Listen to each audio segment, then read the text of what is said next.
के अपने YouTube channel the smart study corner में। दोस्तों आज हम लोग डिस्कस करने वाले हैं महत्वपूर्ण साइंस के क्वेश्चंस को। ये अगले एग्ज़ाम में हमारे आने वाले हैं विज्ञान का। जितने भी इस बार एग्ज़ाम बोर्ड का लिख रहे हैं सबको शेयर करें और यहाँ देखेंगे किस तरह का क्वेश्चंस हमारे आएंगे और यहाँ ऑब्जेक्टिव क्वेश्चन, सब्जेक्टिव क्वेश्चन सारा का सॉल्यूशन के साथ आपको बताया जाएगा।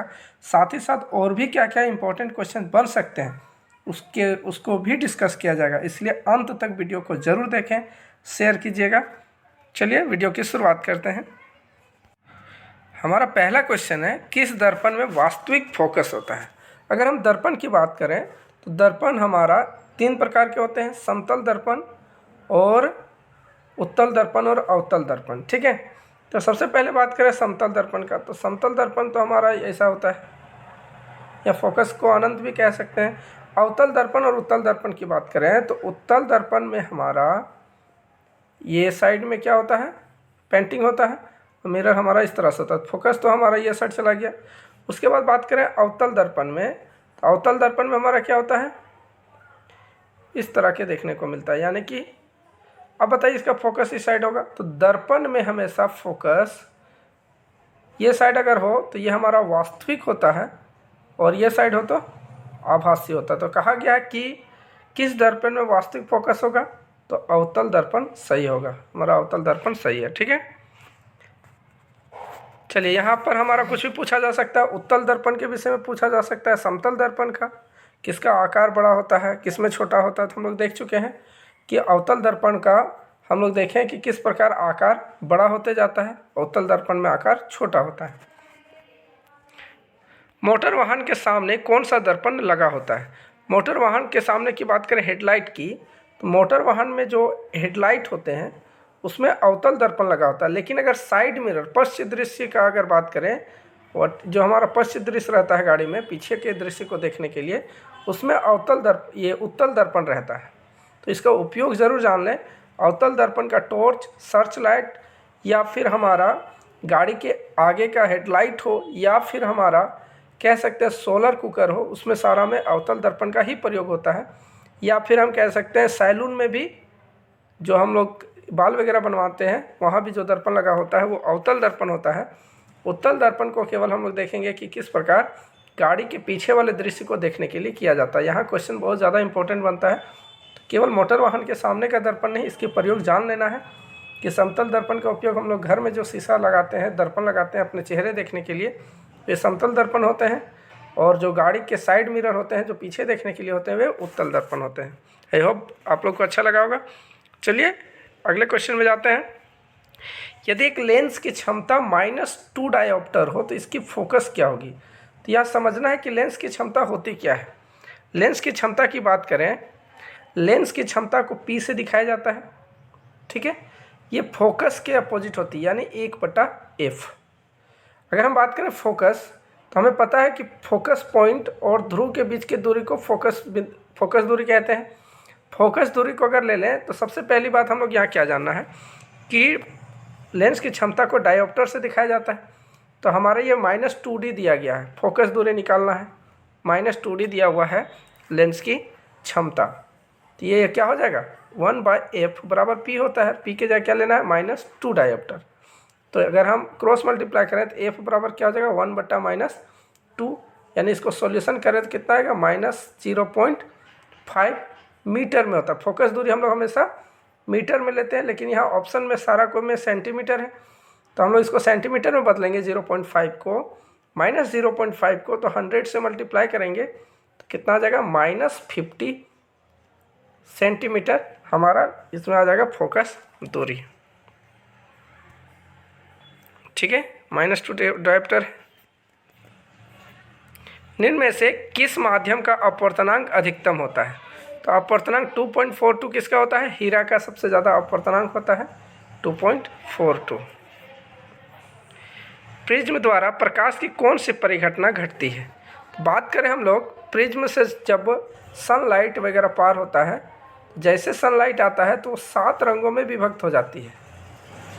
ठीक है, 7 रंगों में विभक्त हो जाती है। तो इसे कहते हैं हम लोग वर्ण विक्षेपण। वर्ण रंग को भी कहा जाता है, रंग का विक्षेपण हो जाता है। वायलेट ठीक है, वाइब्ग्योर से हम लोग इसको याद करते हैं, वाइब्ग्योर 7 रंगों में विक्षेपण हो जाता है, इसलिए जो प्रकाश प्रिज्म से प्रकाश को पार किया जाता है इस परिघटना को क्या कहते हैं, वर्ण विक्षेपण कहते हैं।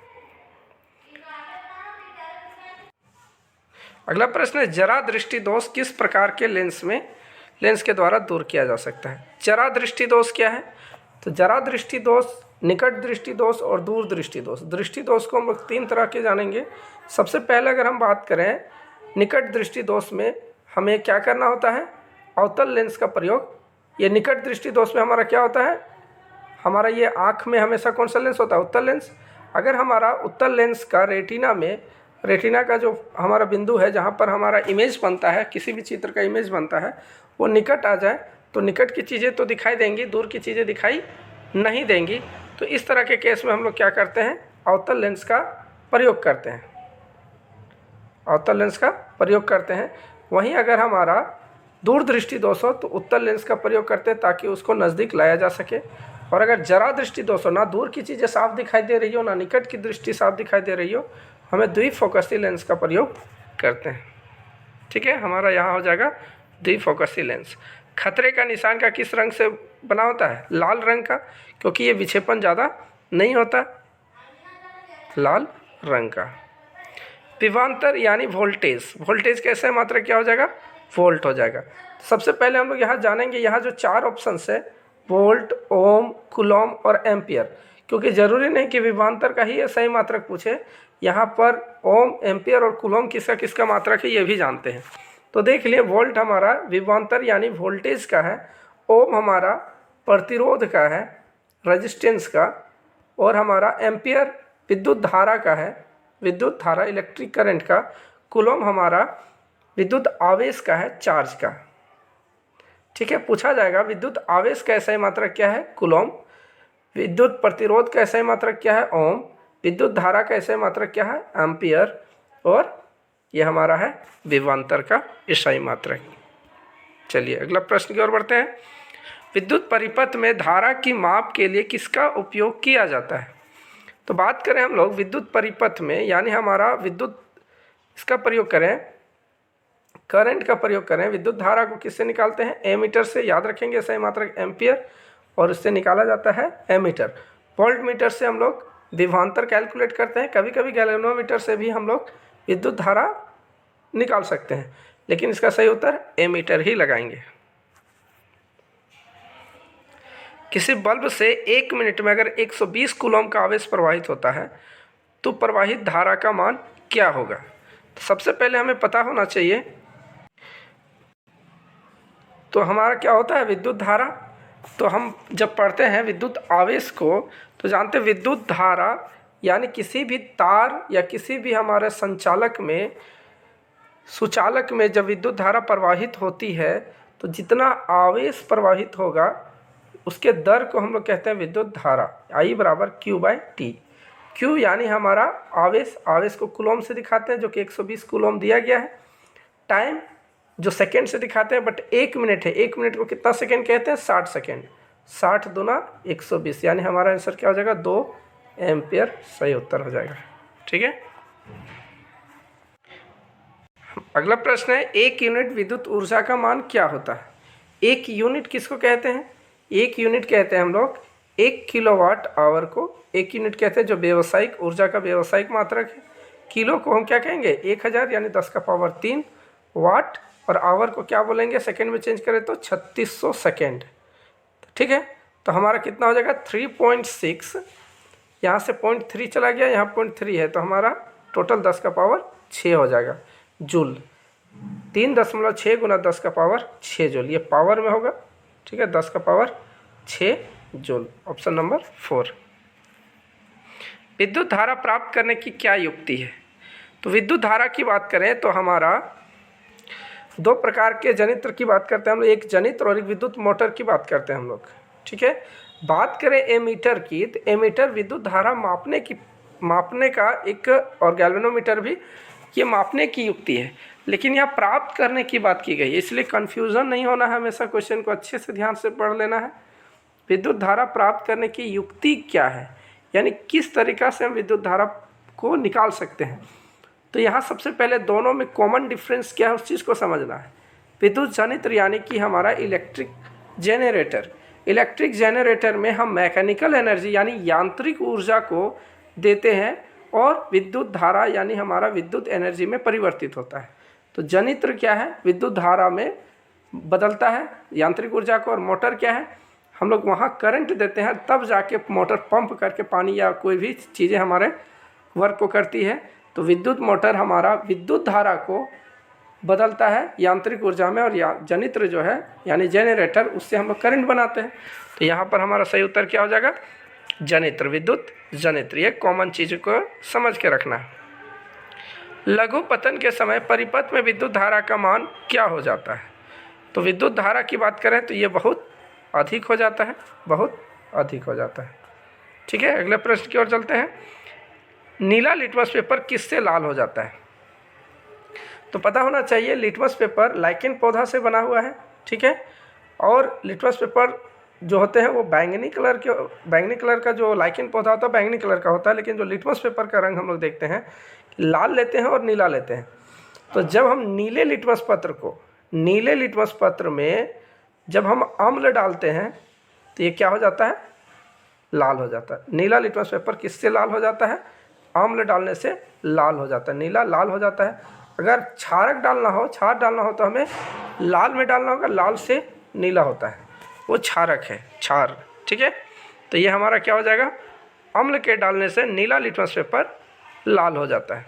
इनमें कौन क्षार है। सबसे पहली बात अगर हम बात करें क्षार किसे कहते हैं, तो क्षारक का वह रूप जो जल में घुलनशील हो, जो जल में घुल जाए उसे क्षार कहते हैं, अल्कली कहते हैं। ठीक है, तो यहाँ अगर हम बात करें CH3COOH, ये हमारा COOH अभी प्रकार्यात्मक समूह पढ़ेंगे उससे रिलेटेड चीज़ है। अगर यहाँ बात करें तो ये क्या है, ओइक अम्ल है।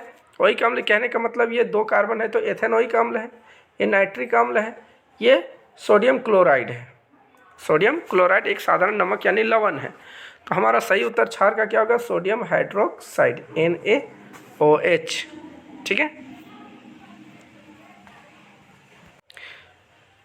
अगला प्रश्न है जिप्सम का रासायनिक सूत्र क्या है। यहाँ से भी प्रश्नों को अच्छा से देख लीजिएगा, यहाँ एक सूत्र क्वेश्चन में जरूर रहेगा, जिप्सम का सूत्र या फिर हमारा प्लास्टर ऑफ पेरिस का सूत्र या हमारा सोडियम हाइड्रोक्साइड का सूत्र, ब्रेंजक चूर्ण का सूत्र, ये सूत्र एक रहेंगे। तो यहाँ क्वेश्चन करा है कि जिप्सम का सूत्र क्या होता है। जिप्सम का सूत्र क्या आता है, CaSO4 2H2O।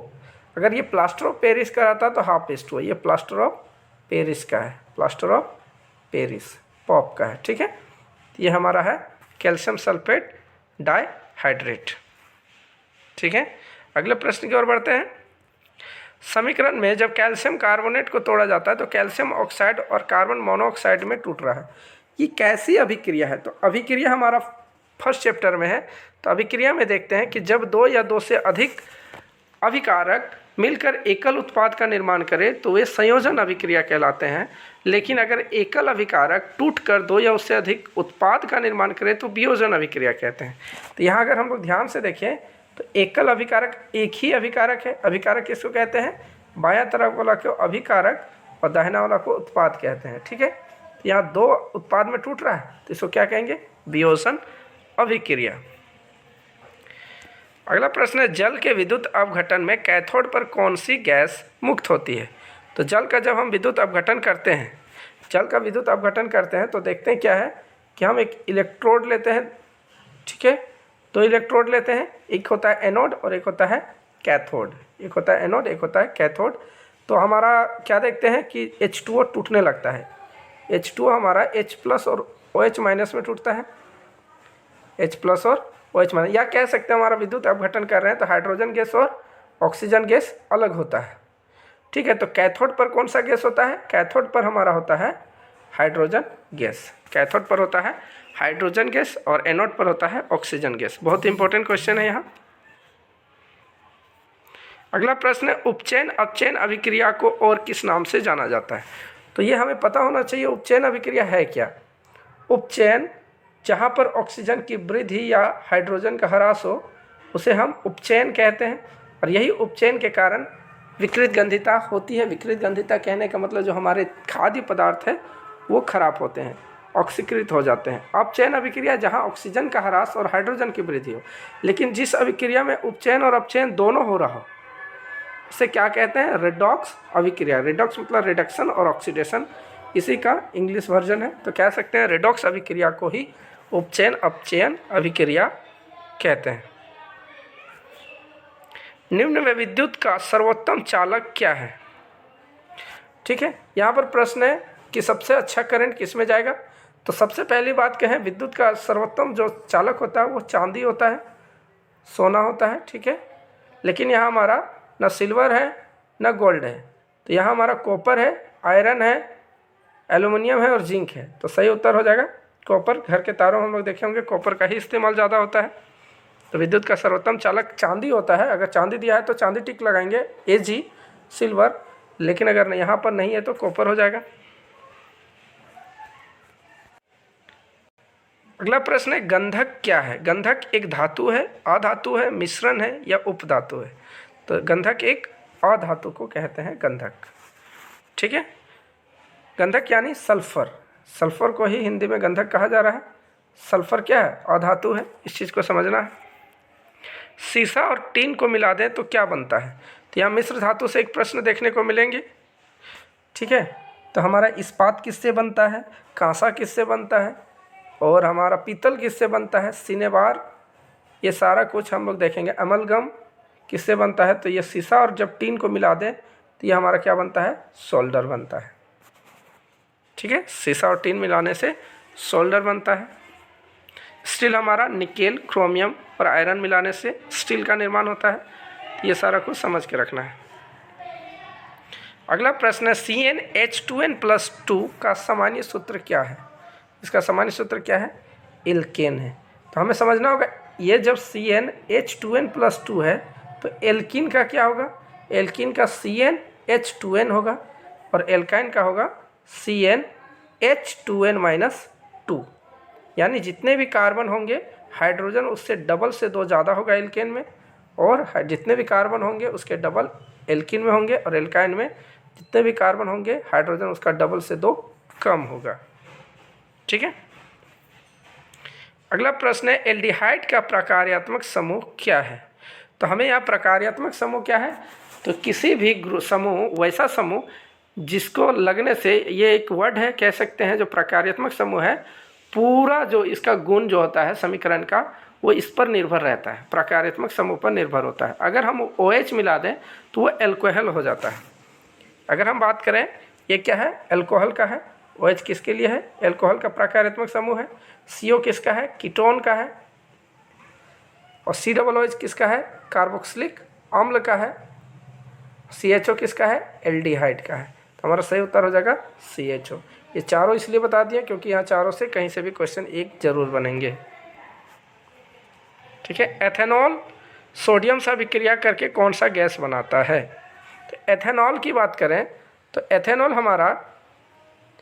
एथेनॉल की बात करें हमारा एथेन है, यानी 2 कार्बन। ठीक है, कार्बन 2 है और हमारा ऑल यानी ऑक्सीजन लगा हुआ है, तो कितना हो जाएंगे? OH, ये एल्कोहल है यानी OH लगा हुआ है, C2H5OH। जब ये सोडियम के साथ अभिक्रिया करेगा, सोडियम यानी Na के साथ अभिक्रिया करेगा, तो क्या बन जाएगा? NaOH अलग हो जाएगा, तो हमारा एक गैस बनेगा, वो गैस है हाइड्रोजन गैस। हाइड्रोजन गैस उत्पन्न होगा। आधुनिक आवर्त सारणी में आवर्तों की संख्या कितनी है? इन चीज़ों को ध्यान से रखना है। आधुनिक आवर्त सारणी 5 चैप्टर में अगर हम लोग बात करें तो यहाँ मेंडलीव का आवर्त सारणी और आधुनिक आवर्त सारणी में थोड़े से डिफरेंस है। मेंडलीव के आवर्त सारणी में 6 आवर्त हैं और 8 समूह हैं, लेकिन जो आधुनिक आवर्त सारणी है उसमें 7 आवर्त हैं और 18 समूह हैं। ठीक है, तो कितने आवर्त हो गए? कितना आवर्त हो गया आधुनिक आवर्त सारणी में? 7। प्रश्न है स्वपोषी पोषण के लिए आवश्यक है। स्वपोषी पोषण, स्वपोषी की बात करें हम तो स्वपोषी पादपों में होता है, यानी पेड़ पौधों में देखने को मिलता है। पेड़ पौधों की बात करें स्वपोषी पोषण, तो पेड़ पौधों को अपना भोजन बनाने के लिए क्लोरोफिल पिगमेंट की आवश्यकता होती है, सूर्य का प्रकाश की भी आवश्यकता होती है, कार्बन डाइऑक्साइड और जल की भी आवश्यकता होती है, इसलिए क्या कहेंगे, इनमें से सभी। इस प्रोसेस को क्या कहते हैं, इस प्रक्रिया को प्रकाश संश्लेषण कहते हैं। अगला प्रश्न है, जठर ग्रंथियाँ कहाँ पाई जाती है? तो जठर ग्रंथियाँ हमारे अमाशय में पाई जाती है, हमारे अमाशय में जठर ग्रंथियाँ पाई जाती है। यहाँ समझेंगे हम लोग। पीत रस का स्राव कहाँ से होता है? पीत रस का स्राव यकृत से होता है। कहाँ से होता है? यकृत से। सबसे छोटी अंतःस्रावी ग्रंथि क्या है? पिट्यूटरी ग्रंथि को सबसे छोटी अंतःस्रावी ग्रंथि कहते हैं। ठीक है, पिट्यूटरी ग्रंथि। घेंघा रोग किसकी कमी से पनपता है? तो घेंघा रोग आयोडीन की कमी से पनपता है। इसको दूर करना है तो समुद्री सी फूड को खाना होता है। परागकोश में क्या पाए जाते हैं? परागकोश, दलपुंज, अंडाशय, परागकण या स्त्री केसर। तो परागकोश में क्या पाए जाते हैं? परागकण पाए जाते हैं। हम पुष्प लैंगिक में हम लोग देखे हैं कि हमारा जो पुष्प होते हैं, एक स्टैग्मा ये बड़ा सा रहता है और इधर छोटे छोटे रहते हैं। तो ये हमारे क्या हैं? ये हमारे पुंकेसर वाले हिस्से हैं। पुंकेसर वाले हिस्से में यहाँ परागकण पाया जाता है और यही दाने दाने जो रहते हैं परागकण, ये कण इस स्टिग्मा में जाता है, स्त्री केसर में जाता है और यहाँ अंडाशय में जाता है। बाद में यही हमारा क्या करता है? निर्माण करता है फल का। तो हमारे परागकण परागकोश है। परागकोश में क्या रहता है? परागकण। मानव में निषेचन की क्रिया कहाँ होती है? तो बहुतों को क्या मारते हैं? गर्भाशय। लेकिन गर्भाशय सही उत्तर नहीं होता है। हमारे मानव में जो निषेचन की क्रिया होती है महिलाओं में, वो फैलोपियन ट्यूब में होती है। फैलोपियन ट्यूब में होने के बाद जब वो निषेचन हो जाती है तब वो जाकर कहाँ जाती है? गर्भाशय में जाती है, यानी फैलोपियन नालिका में। किसी जीव की जीनी संरचना क्या कहलाती है? सो क्या कहते हैं? जीनोटाइप कहते हैं। क्या कहते हैं? जीनोटाइप। एक स्त्री में कौन से लिंग गुणसूत्र मिलते हैं? तो पता है कि मानव का जो शरीर है वो कितने गुणसूत्रों से बना है? 23 जोड़ा गुणसूत्रों से बना है। उसमें से 22 जोड़ा हमारे शारीरिक निर्माण में चला गया है। एक जोड़ा का निर्माण शिशु निर्माण या लैंगिक निर्माण में जाता है। जो नर में XY गुणसूत्र पाया जाता है और महिलाओं में XX गुणसूत्र पाया जाता है। यहाँ किसका पूछा गया है? स्त्री का। तो स्त्री का क्या रहता है? दोनों X गुणसूत्र होते हैं। ठीक है। अगला प्रश्न है, जैव आवर्धन करने वाले रसायन हैं। जैव आवर्धन यानी हमारा जो जीवों में आवर्धन का रसायन जो होते हैं वो क्या कहलाते हैं? DDT कहलाते हैं।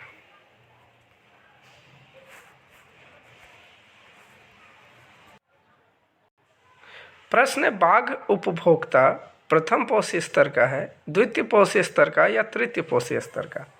बात करें बाघ उपभोक्ता का। बाघ उपभोक्ता अगर हम बात कर रहे हैं पोषी स्तर का, तो पोषी स्तर में सबसे पहले क्या होते हैं? उत्पादक होते हैं। उत्पादक कौन? पेड़ पौधे। ठीक है। फिर प्रथम उपभोक्ता, द्वितीय उपभोक्ता। तो प्रथम उपभोक्ता जो पेड़ पौधे को खाने वाले हैं, पेड़ पौधे को खाने वाले जीव को कहते हैं प्रथम उपभोक्ता। तो हमारे यहाँ जो बाघ है वो कौन सा पोषी स्तर में आएगा? द्वितीय तृतीय। तो तृतीय पोषी स्तर में बाघ आता है। क्या हो गया? क्योंकि यह मांसाहार है, मांसाहार यही है, इसको कहते हैं हम लोग तृतीय पोषी स्तर। चिपको आंदोलन क्या है? तो रेनी गांव में हुआ था चिपको आंदोलन। तो चिपको आंदोलन में क्या देखे हम लोग कि किस प्रकार वहाँ की महिलाएं जो वहाँ के ठेकेदार के द्वारा पेड़ काटने के लिए आते हैं, तो उन लोग को रोकने के लिए सभी पेड़ों में चिपक जाती है। ठीक है। कुछ बहुगुना करके हैं जो इनका यह आंदोलन का नेतृत्व करती हैं। चिपको आंदोलन कब प्रारंभ किया गया था? 1972 ईस्वी में प्रारंभ किया गया था। पवन चक्की में से उपयोग ऊर्जा प्राप्त करने के लिए पवन का वेग कितना होना चाहिए? पवन का वेग हमारा 15 किलोमीटर पर आवर की स्पीड होनी चाहिए, तभी जाकर ये हमारा क्या होगा? पवन चक्की सही से चलेगा और बिजली उत्पादन किया जा सकता है। जल विद्युत संयंत्र किस ऊर्जा को विद्युत ऊर्जा में रूपांतरित करता है? तो जल विद्युत संयंत्र क्या करता है? पहले तो विद्युत ऊर्जा को रूपांतरित करता है क्या? स्थिति यानी गतिज ऊर्जा से हमारा, या वह कह सकते हैं विद्युत ऊर्जा से स्थितिज ऊर्जा में परिवर्तित होता है। हो जाएगा स्थितिज ऊर्जा सही उत्तर। ठीक है, इसी तरह के क्वेश्चन आएंगे। इसके आगे पीछे के कुछ जो इंपॉर्टेंट टॉपिक है इसको ज़रूर देख लें। फिर अगले वीडियो में हम सब्जेक्टिव की भी बात करेंगे। यहाँ ऑब्जेक्टिव है, इसको अच्छे से देख लें, ज़्यादा से ज़्यादा शेयर करें। Thank you.